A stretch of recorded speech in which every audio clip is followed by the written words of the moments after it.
Nimesoma maelezo yako yote, lakini kuna swali ambalo hajajibiwa hadi leo.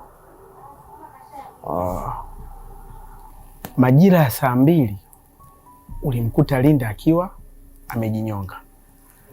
Ripoti ya daktari inatueleza mwili wa Linda uliripotiwa saa 8 mchana. Nini kilijiri masaa 4 nyuma ukiwa na mwili wa Linda nyumbani?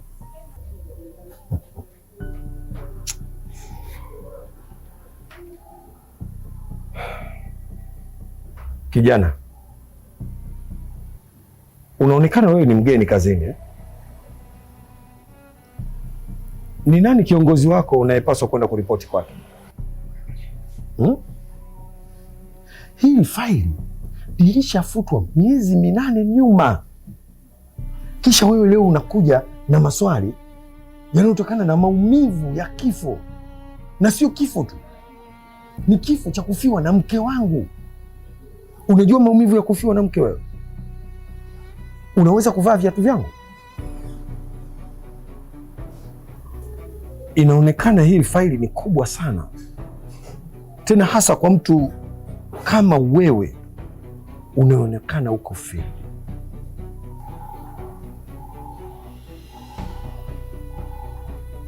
Video ya Linda inaeleza ameolewa akiwa na miaka 14. Na maelezo yako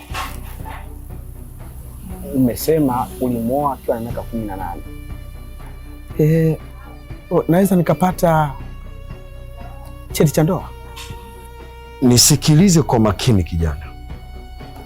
Next time, chagua sehemu inayolingana na hadhi ya mtu unayekwenda kukutana naye. Sio unajichagulia tu kwa interest zako. You get my point? Take care.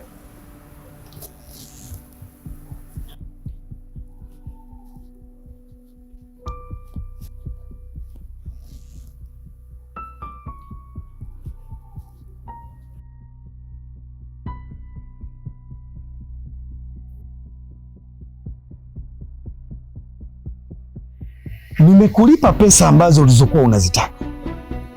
Imekuwaje umetuma vijana wako tena kuja kuniuliza maswali ya kipuuzi? Hii maana yake nini?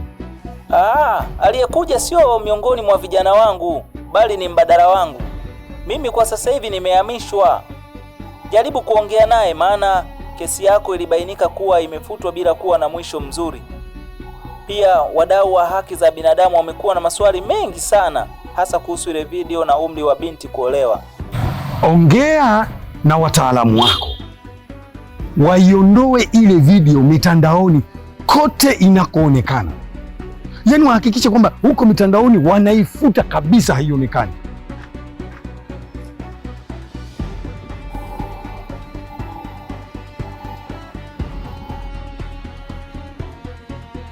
Halo? Imekuwaje umetoa majibu tofauti wakati tayari nilikuwa nimeshakulipa pesa unayoitaka? Mkuu, kulikuwa na nyaraka 2 za majibu na zote nilimpatia afande. Nimepigiwa simu kuwa anahitajika kituoni muda huu. Mkuu, yaani kiukweli sijui hata nifanye nini. Sasa hakikisha unapeleka zile nyaraka zilizokuwa na maelezo niliyoyatoa mimi, na pia make sure kuwa hakitokei kitu kibaya cha aina yoyote. Sawa mkuu. Nimekuelewa.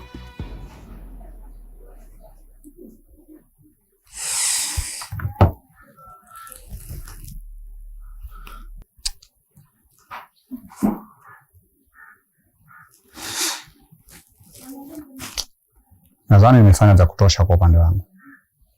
Naweza kuondoka? Una familia?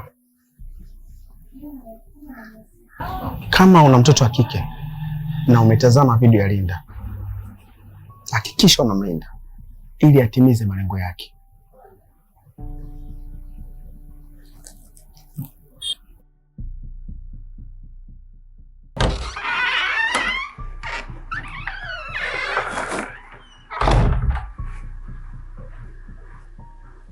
Halo? Halo? Uko wapi wewe? Mbona nimerudi nyumbani hapa sikuoni. Uko wapi? Nimeondoka nyumbani kwako, nimerudi nyumbani kwetu. Unakwenda nyumbani kwenu? Nyumbani kwenu wapi? Hivi umeona mitandao ilivyoandika leo kuhusu kesi ya Linda? Ukifungwa, unahisi mimi nitaishije? Na hakuna sehemu yoyote ya mali yako iliponiandikisha. Mali? Yaani wewe unazungumzia mali? Ina maana ulikuwa ukiishi hapa kwangu huku ukitegemea kuwa utapata mali? Nitakuwa bega kwa bega na wewe kama utanioa. Hapo ndipo vita yako itakuwa yangu pia. Hivi wewe halo? Halo?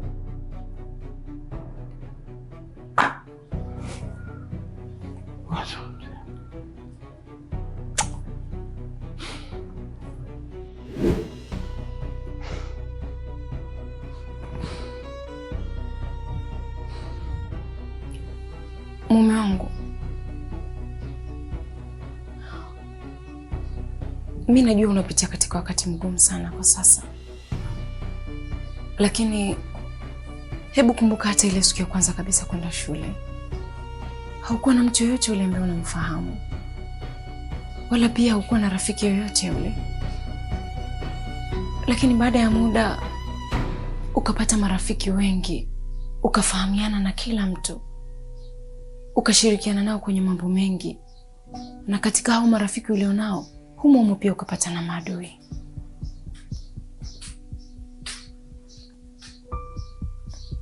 Hivi wewe unajisikia unachoongea?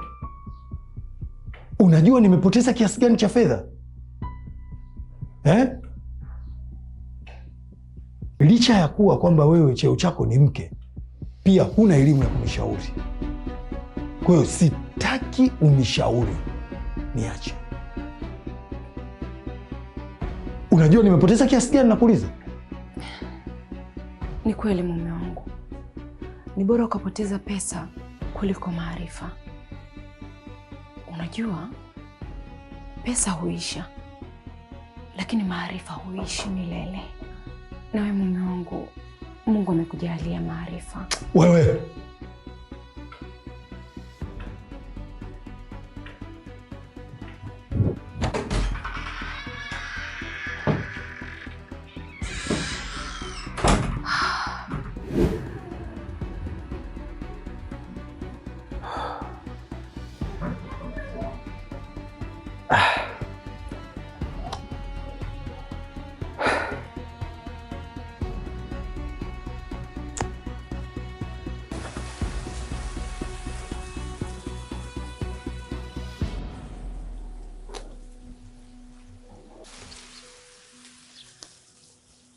uko wapi malkia wangu? Rudi, moyo wangu unateseka. Nahitaji nikuone.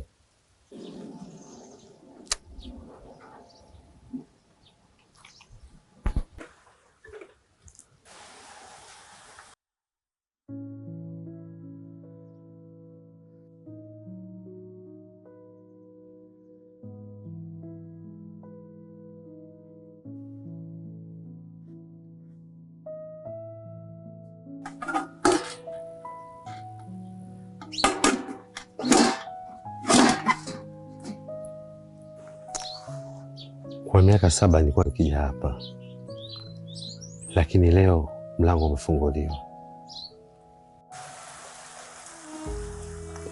Hata mimi nilikuwa nimeukumbuka sana upepo wa kijijini, na pia nilikuwa nimekumbuka maziwa ambayo ulikuwa unaniletea.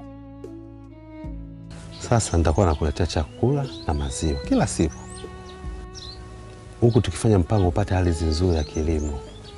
Lakini hata sasa nataka ulime kilimo cha kisasa.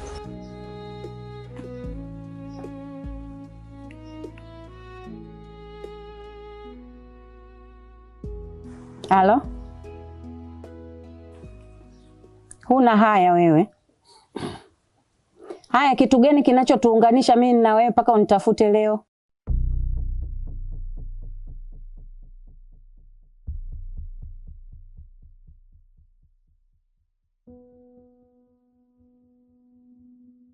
Nilikuwa ni mjinga wakati wa kwenda, sio kurudi. Sasa kama kuna kitu naweza kufanya ni kurudisha uhai wa mwanangu. Je, unaweza? Na waje tu na makamera yao. Na nitaongea kila kitu, hakuna kitu nitaacha.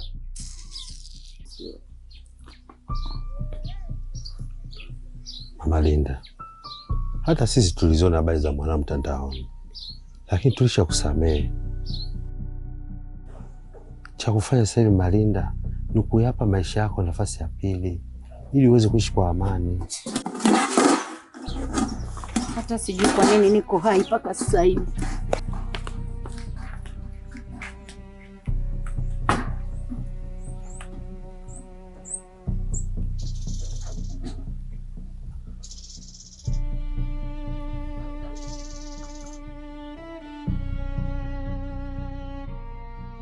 Video nzima anayelalamikiwa ni mama yake Linda, lakini nastaajabu maswali nakuja kuulizwa mimi. Kwa nini?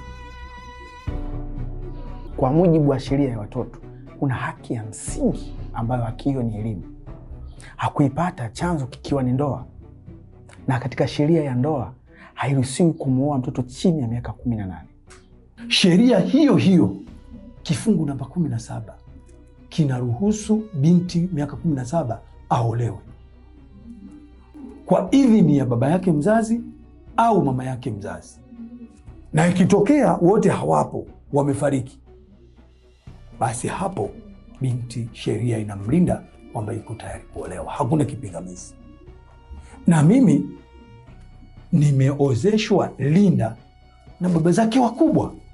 Sasa mimi hapa naitafuta sababu au kesi ya msingi ambayo nimeletwa hapa mimi kuijibu, alafu mnileta hapa katika chumba chenye kiza na joto jingi. Naona nasumbuka tu hapa, nasumbuka. Hakuna mimi chochote cha kujibu. Kosa langu mimi nini hapa? Kuna ripoti ya daktari inasema mwili wa Linda ulikuwa na makovu ambayo yamezungumziwa kwenye video, vipigo, manyanyaso aliyopitia ndani ya miaka 10 ya ndoa yake. Na kwenye maelezo yako yanasema alijinyonga kwa sababu ya usaliti wa ndoa yake. Kweli. Kweli kabisa. Sasa unaanza kukaribia ukweli. Kilichofanyika ni uongo kutoka kwa mama na baba zake, na ndio engo muhimu katika hiyo video. Siwezi kuuzungumzia huo upuuzi kwa sababu mama mzazi anamtumia binti yake kibiashara kama kitega uchumi cha kumuingizia kipato chake, kuweza kutatua matatizo yake. Sasa mimi naingiaje katika hilo? Mimi najibu nini? Na vipi kuhusu makovu kwenye mwili wa Linda?